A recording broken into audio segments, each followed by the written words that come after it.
साथियों आज हम देखेंगे मुगल काल में मुगल काल से संबंधित बहुत सारी इम्पोर्टेंट तिथियां रहती हैं जो हमारे एग्जाम में पूछी जाती हैं। तो उस मुगल काल के शुरुआती दौर में जो कुछ प्रमुख तिथियां हैं हम उनके बारे में आज डिस्कशन करेंगे और शॉर्टकट में उनको देखेंगे। तो सबसे पहले हम जैसा कि जानते हैं बाबर से शुरुआत होती है मुगल काल की और बाबर का आगमन जो है भारत में होता है। तो उसी से हम प्रमुख तिथियां हैं उसके बारे में देखेंगे डिटेल में। आइए देखते हैं। सबसे पहले हम देखते हैं बाबर का जन्म। बाबर का जन्म वो जो हुआ था वो 14 फरवरी 1483 ईस्वी को होता है। ठीक है, ये सबसे महत्वपूर्ण तिथियां है, हालांकि एग्जाम में पूछी जाती है। और इसी के साथ दूसरी जो तिथि रहेगी बाबर का फरगना में राज्याभिषेक होता है। देखिए बाबर का जो जन्म होता है फरगना के शासक उमर शेख मिर्जा के घर होता है, तो उनके घर होता है, इसलिए उसका राज्याभिषेक भी उसी समय होता है। तो इसलिए ये होता है, ये 1494 ईस्वी होती है। ये भी महत्वपूर्ण तिथियां है। अगले क्रम में देखेंगे बाबर जो है बहुत सारी चीज़ों से जूझता हुआ आगे बढ़ता है और चूंकि हम इम्पोर्टेंट तिथियों के बारे में बात कर रहे हैं इसलिए शॉर्टकट में बात करेंगे। उसके बाद हम बाबर की यह है बाबर की समरकंद विजय। हालांकि ये विजय बहुत इंपॉर्टेंट तो नहीं है, लेकिन चूंकि इतिहास की दृष्टि से इम्पोर्टेंट देखा जा सकता है। अक्सर वही तिथियां पूछते हैं एग्जाम में जो इम्पोर्टेंट तो हो या ना हो लेकिन जो कम लोग जानते हैं, तो ये भी इम्पोर्टेंट रहेगी। उसके बाद बाबर का सरेपुल के युद्ध में शैबानी खान द्वारा पराजित किया जाता है। ये बहुत कम पूछता है, हालांकि ये इम्पोर्टेंट उतना नहीं है, ये इम्पोर्टेंट नहीं उतना है, लेकिन एक बार इसको भी देख लेते हैं। और बाबर का काबुल एवं गजनी पर अधिकार होता है। ये सही है, जब बाबर भारत में प्रवेश करता है जो है उसके बाद ये सारी चीज़ें शुरुआत होती है, तो इम्पोर्टेंट है लेकिन उतना ये नहीं है। उसके बाद बाबर का ये शादी जो होता है उसका शादी विवाह होता है। भाई शादी विवाह किया है, ये भी इम्पोर्टेंट बहुत कम है, लेकिन इसको एक बार देख लेते हैं। चूंकि हम एक तरफ से देख रहे हैं कोई छूटने न पाए, इसलिए इसको भी देख लेते हैं।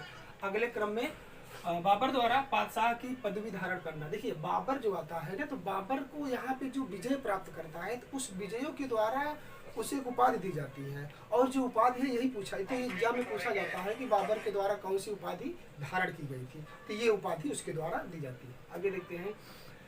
हाँ, जब ये शादी होती है तो उसके बाद यहाँ पे हुमायूं के जन्म के बारे में पूछ लिया जाता है। तो हुमायूं का जन्म कब हुआ था? 6 मार्च 1508 ईस्वी को होता है। ये भी इम्पोर्टेंट तिथियां है, ठीक है ना। बाबर के 4 पुत्र थे। बाबर के 4 पुत्र थे, चारों का नाम क्या था? हुमायूं, कामरान, हिंदाल, अस्करी। इस प्रकार से चारों होते हैं। इतिहास में चारों का महत्वपूर्ण स्थान है, इसलिए एक बार उनको शॉर्टकट में देख लेते हैं। हुमायूं का जन्म कब हुआ था? 6 मार्च 1508 ईस्वी को होता है। कामरान का जन्म जो होता है ये 1519 ईस्वी को होता है। ये इंपॉर्टेंट नहीं है, ये आप देख सकते हैं। ये हिंदाली उतना इंपॉर्टेंट नहीं है, चूंकि उसके चारों पुत्र हैं इसलिए उसके बारे में हम थोड़ा शॉर्टकट में देख लेंगे। उसके बाद आता है बाबर का सियाकोल पर आक्रमण। ये जो है 1520 ईस्वी में होता है। ये भी कुछ इंपॉर्टेंट कम है लेकिन महत्वपूर्ण है इतिहास की दृष्टि से, इसको देखेंगे। इसके बाद मेन चीज जो आता है बाबर के युद्ध।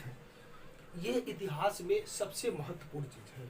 जो बाबर के युद्ध हैं ये इतिहास में महत्वपूर्ण इसलिए है कि यही वो युद्ध होते हैं जो बाबर को एकदम अस्थायी रूप से यहाँ पे उसे रहने की सत्ता स्थापित करते हैं। ये चारों आक्रमण जो करता है ये महत्वपूर्ण है। पहला आक्रमण होता है पानीपत, दूसरा खानवा, चंदेरी, घाघरा।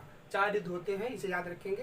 पानीपत का युद्ध, खानवा का युद्ध, चंदेरी का युद्ध, घाघरा का युद्ध। ठीक, और इसको जो है आप सन कैसे याद करेंगे? 1526, 27, 28, 29 ये लगातार होते हैं। इसको ट्रिक से भी याद किया जा सकता है। इसके लिए एक ट्रिक बनाई गई थी कि जो बाबर के युद्ध है कैसे याद करेंगे। तो इसके लिए एक ट्रिक होता है, मैं यहाँ लिख के दिखा देता हूँ। जो बाबर आया, पानी पिया, खाना खाया और चला गया। ये ट्रिक भी आती है, इसके जरिए भी आप याद कर सकते हैं। ठीक है, ये ट्रिक के जरिए। तो ये होता है बाबर आता है और पानी पिया, खाना खाया, चला गया। फिर से एक बार देख लेंगे। पानीपत, खानवा, चंदेरी, घाघरा। चारों की तिथि अभी मैंने बता दिया। 1526, 27, 28, 29। इसके बाद क्या होता है कि बाबर की मृत्यु 1530 ईस्वी में हो जाती है। और बाबर की जब 1530 ईस्वी में मृत्यु हो जाती है उसके बाद उसका पुत्र आता है हुमायूं उसका पुत्र आता है। ठीक है, हुमायूं के बारे में हमने पहले ही बता दिया था। उसका जन्म कब होता है? 6 मार्च 1508 ईस्वी को। अब हुमायूं का जब ये जन्म होता है उसके बाद चूंकि बाबर की आकस्मिक एकाएक मृत्यु होती है इसलिए बाबर के बाद अब सत्ता में आता है उसका पुत्र हुमायूं। ये भी क्रम याद रखेंगे, बाबर आता है, बाबर के बाद उसका पुत्र हुमायूं। हुमायूं के बारे में देखेंगे। हुमायूं का राज्याभिषेक जो होता है 29 दिसंबर 1523 ईस्वी को, ये उसका राज्याभिषेक होता है। उसके बाद होता है जब हुमायूं का राज्याभिषेक हो जाता है तो वो भी युद्ध नीति और साम्राज्य की बढ़ाने की नीति अपनाता है, लेकिन हुमायूं उतना एक्टिव शासक नहीं था, वो थोड़ा सा स्लो शासक था, तो इसलिए वो ज़्यादा तो साम्राज्य विस्तार नहीं कर पाया। फिर भी चूंकि वो एक साम्राज्य निर्माता या एक शासक था, इसलिए कुछ तो युद्ध करने ही पड़ेंगे। तो उस तरह से देखेंगे पहले हुमायूं का कालिंजर पर आक्रमण, ये 1531 ईस्वी में होता है। ये कालिंजर का आक्रमण जितना इम्पोर्टेंट इसकी तिथि नहीं है, ये युद्ध बहुत ही महत्वपूर्ण है, इसके बारे में हम बाद में बात करेंगे इस टॉपिक पर। दूसरा होता है हुमायूं द्वारा अफगान विद्रोह का दमन। ये तिथि इम्पोर्टेंट नहीं है, लेकिन ये चूंकि इतिहास में इसका जो पूछा जाएगा, ज़्यादातर डिटेल पूछा जाता है कि जो अफगानों का विद्रोह दबाने के लिए हुमायूं ने क्या किया, कैसे किया, इसके बारे में क्वेश्चन बनता है। इसके बाद होता है बहादुर शाह द्वारा चित्तौड़ की विजय। ये भी इम्पोर्टेंट तिथि है, इसको आप देख सकते हैं, ये 15 मार्च 1535 ईस्वी को होती है। ठीक, अब इसके बाद सबसे महत्वपूर्ण तिथियां जो होती हैं ये दोनों हैं, ये बहुत ही इम्पोर्टेंट तिथियां हैं। पहली होती है ये आपका चौसा का युद्ध, दूसरा कन्नौज का युद्ध। ये दोनों युद्ध जो होते हैं हुमायूं और शेर शाह सूरी के बीच होते हैं। ये इतने भयंकर युद्ध होते हैं कि ये एक बार से ये पूरी सत्ता की जड़ हिलाने का काम करती है। और इसमें होता क्या है कि जब चौसा का युद्ध होता है 1539 ईस्वी में, तो हुमायूं की सेना और शेर शाह की सेना आपस में आती है आमने सामने, लेकिन इसमें शेर शाह की पराजय हो जाती है।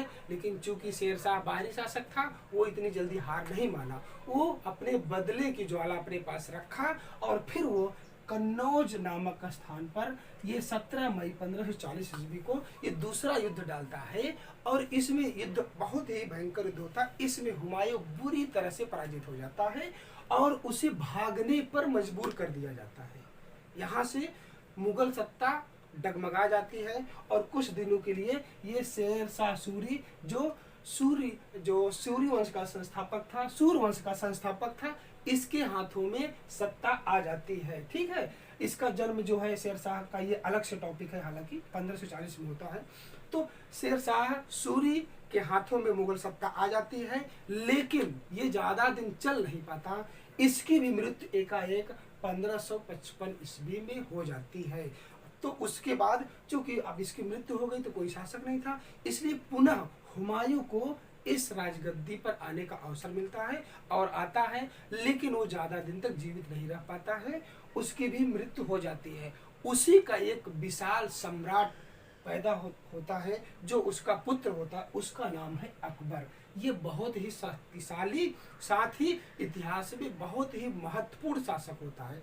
इसके बारे में हम विस्तृत अध्ययन अगले वीडियो में करेंगे, क्योंकि अभी हम शॉर्टकट में पढ़े हैं। लेकिन अकबर एक ऐसा शासक होता है जो इतिहास के लिए, इसके लिए इतिहास में बहुत सारी तिथियां, साथ ही युद्ध और युद्ध नीतियां, साम्राज्य विस्तार, बहुत सारे टॉपिक हैं जो हम आगे देखेंगे। तो आज के लिए बस इतना ही। एक बार आप इसको पूरा देख लीजिए डिटेल में, ये देख लीजिए जो युद्ध नीतियां हैं। आज के लिए इतना ही, धन्यवाद।